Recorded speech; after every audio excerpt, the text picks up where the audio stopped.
back, guys. Today we're going to be taking a look at a new option for doing fretwork on a guitar, fret polishing specifically. So for anybody who does fretwork, I'm sure you know it's a pain in the ass. There's really no way around it.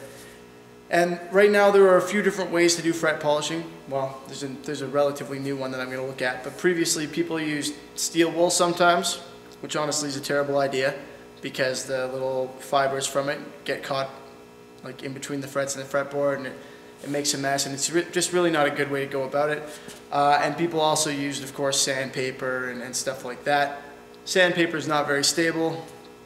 It's not super easy to work with, but it works. It definitely works. It's what I've been using. But now we have a new option here, which I'm going to be taking a look at today because I've never used them before, and I'm very excited to give them a try.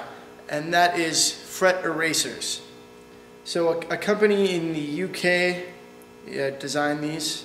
They're called Crimson Custom Guitars. They're awesome. I'm super jealous of all of the work that they do. Their guitars they look amazing. I've never played one because I simply can't afford it. I can't afford a custom guitar at all. But I don't know if these guys just sit around like drinking tea and thinking of great ideas or what, but this is fantastic. So these are fret erasers. And the idea here, oh yeah, you can feel it. The idea here is that these things are basically erasers that have been impregnated with abrasive.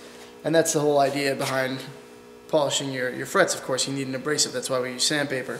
So this is a nice firm, a nice firm eraser, a lot stronger than the average eraser, the normal ones. That I'm guessing you can just rub back and forth across the fret, and it's gonna shine it up. They come in different grits. We've got coarse, medium, fine, super fine. There might be other ones. This is what I have. They were nice enough to send these to me for a review, and I'm very excited to give them a try. So let's bring the camera in closer here. I've got an old neck that I'm going to be working on. The frets are, a little bit dinged up. They've seen better days. So I'm just going to do one of them, and we're going to take a look at how these work and whether they're easy to use and whether they're, well, I can already tell they're going to be easy to use. The question is, are they going to be effective? Are they going to get this done as quickly and easily as we would with sandpaper? So let's take a closer look here and give it a try. So I'm going to go ahead and tape off this first fret. I'm only going to do one of them for now because I'm not actually using this neck for anything. But we'll still protect the fretboard like we always do, of course.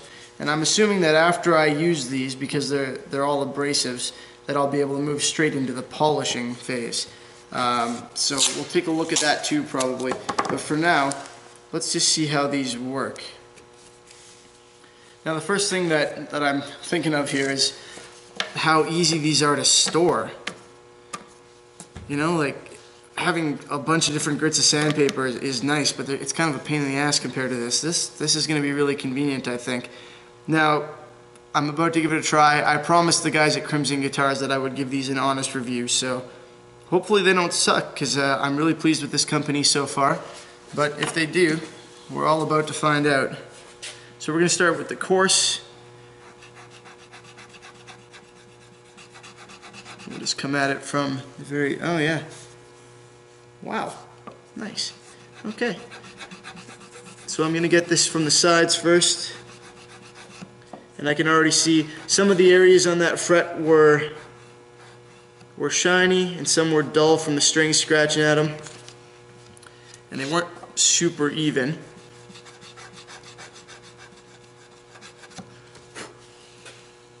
I guess I gotta be careful. It's a good thing I taped that off because I am grinding into the to the tape a little bit, which is perfectly fine as long as I'm not grinding into the fretboard.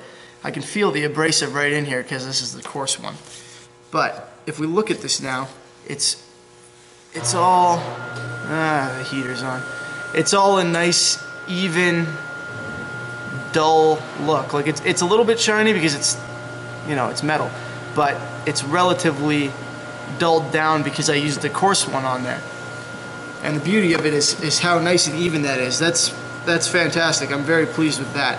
Now, I can already tell that this is a very effective way of doing this. That was way easier than messing around with sandpaper on it.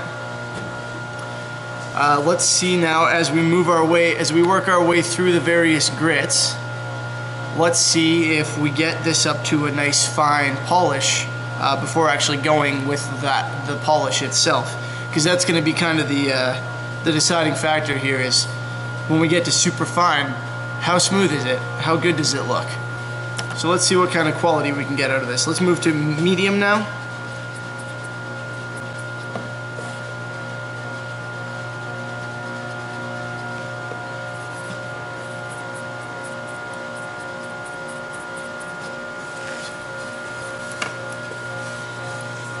So it doesn't take as long as you move up through the grits. I'm going to put some more tape on here because clearly I need to get used to these. I'm rubbing the edges against the tape and I'm starting to eat through it a little bit.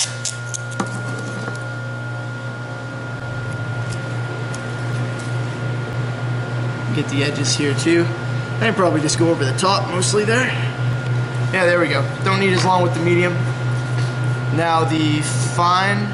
I realize I'm holding it upside down for you. It's nice. The fine.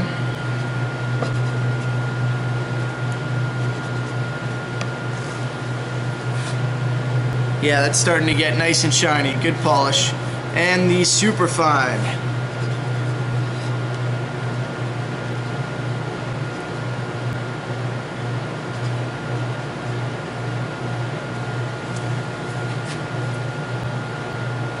Oh yeah.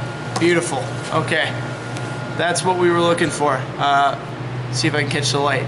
See how good a shine that is? I don't know. Can you actually see how good a shine that is? That looks fantastic. I'm almost tempted not even to bother polishing that, but that's what I always say when I get up to about 2,000 grit on these things, is that I'm too lazy to polish after. I end up polishing it anyway, of course. So yeah, I'm gonna do that now actually. I'm gonna go grab the polish and we'll get this up to a high mirror sheen and then we'll have a quick chat about it. Well guys, I'm embarrassed to say that I seem to have misplaced both of my metal polishes. I'm not sure, I think I took them home for something. But anyway, I'm just gonna use an automotive polish. I'm gonna use Meguiar's Ultimate Compound and kind of break the illusion that you can't do that, because you can. It's just a little bit more fluid, which isn't really what I was looking for. I was looking for something a little bit more solid for this, but it's not a big deal. I'm going to use a little bit of Meguiar's Ultimate. And when you're polishing metal like this, what you want to do is basically rub it in until your polish starts to turn black, or your compound. And when it does that, see, it doesn't even matter what kind of polish it is. It all does that, or it all should, because as you're burning in that compound, you're actually abrading the metal a little bit with it. That's kind of the idea behind compound, is it burns in a little bit. And that's the little bits of metal shaving coming off on your cloth that are turning it black, or at least that's how I understand it. So we're gonna rub that in real good with this little shop towel. And there we have it. Beautiful. Very quick, very easy, no damage to the fretboard. I'm very happy with that. Well guys, you saw the results. Everybody's got their preferences, but I'm comfortable saying that this is now my favorite way of polishing frets, just from doing it once on literally one fret.